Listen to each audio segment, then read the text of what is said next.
didn't have to be asking who has the report before then. We felt that that was a move. We also questioned that if it was done with the same set of people in the establishment, perhaps the political type environment that the exchange was consumed in had created challenges, or it was just a management issue. And so we felt that this was a good start upon which we can build on so many other things. You have any questions for Mr. Ikhazoboh directly in terms of the internal processes at the exchange? In terms of the internal processes, what has changed? A lot has changed. In the past, from what I gathered as soon as I got in there were internal control problems. The back office was not properly structured. We had, for example, a situation where financial processes were not properly checked. No accurate information was passed on to the relevant officers. And we never had internal audits or internal controls to ensure that financial management of the institution. Hold on, may I just talk very quickly? You mean the stock exchange never had an internal audit department or an internal audit unit? Never had one until recently, until I came into office. That is quite curious. We have often used the SEC audit inspection report as a basis for measuring if that was true, not having access to the internal information from the NSA. And the last audit report read suggested that the internal controls within the NSA was up to standard, and that was from SEC itself. And that would be a major discovery, therefore, to the market. Well, you know, I'm an auditor. Okay. And okay. I have audited a lot of entities, and I know when internal controls are optimal. Okay. What we had when I came in place, we are a shade of what internal control processes should be for an entity like the stock exchange. I think the first question, do they have an internal auditor? They had none, but we now have an internal audit department, and we have an internal auditor, and I'm working with them to ensure that we streamline and put in place a good internal audit plan that will take care of all processes in every department of the exchange.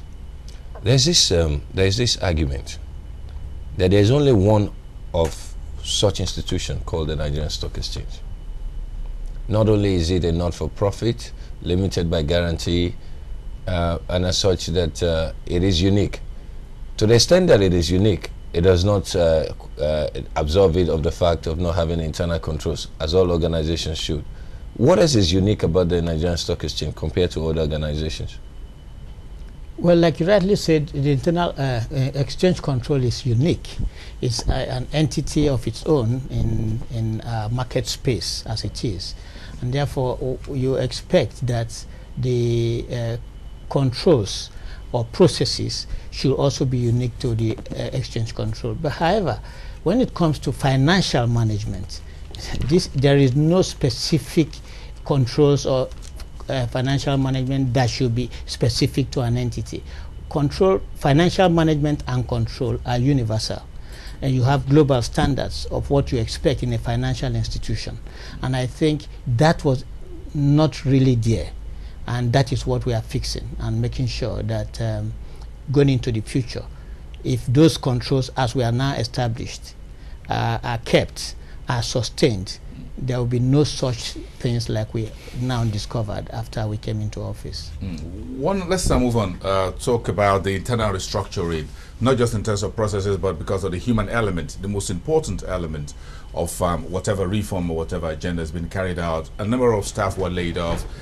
And how do you manage to remain in process? We understand that you've done a number of seminars and workshops for the top management, and also got a win that you're drafting a new good corporate governance for top management staff. Bring us up to speed on that.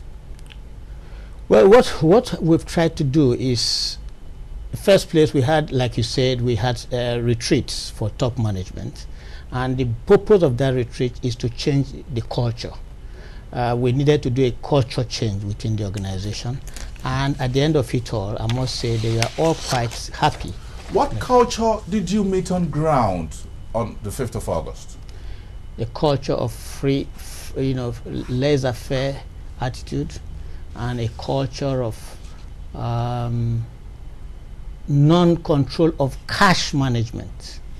And I must say that this was not the fault of the staff that are on ground, because probably some of them never knew anything better. So what we're trying to do, therefore, is to ensure that we change that culture. And also, we've now put in place a code of corporate governance. We are also putting in place a code of conduct, which every staff has to sign, and they'll be held onto. And I think with that, the culture will be changing gradually within the organization. Femi, I'm sure you got a question there. Since we're looking at the 100 days, my concern is to take the interim administrator back to day one. On day one, what were your expectations in terms of your deliverables? And in looking back at the 100 days, why is the internal issue such of much significance than what I would call market process issues? Is there a nexus between the two? Well, you see, the exchange, what were my expectations? When I got it, I had no expectations, really, because I was not really prepared for the job.